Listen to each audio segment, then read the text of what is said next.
সকলের কাছে রাসূল মুহাব্বতের মানুষ হয়ে গেলেন। রাসূল যা বলতো মক্কার মানুষ তাই বিশ্বাস করত।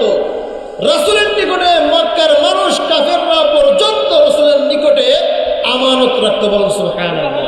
এত মানুষ বিশ্বাস করত যে রাসূলের জন্য মক্কার মানুষ জান দেওয়ার জন্য প্রস্তুত ছিলেন।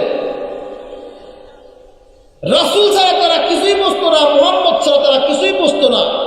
যখন মুহাম্মদের উপর নবুয়ত দেওয়া হলো, আল্লাহ পাক রব্বুল আলামিন যখন নবুয়ত দিলেন, লা ইলাহা ইল্লাল্লাহর দাওয়াত তুমি মক্কার বাসীদের নিকটে পৌঁছে দাও, তখন মক্কার মানুষে এটা পছন্দ করলেন না। কি পছন্দ করলেন না?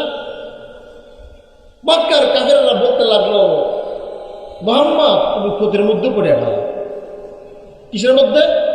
ক্ষতির মধ্যে, ক্ষতিগ্রস্তের মধ্যে পড়ে গেল। সংক্ষিপ্ত কথা। তখন আল্লাহ পাক রব্বুল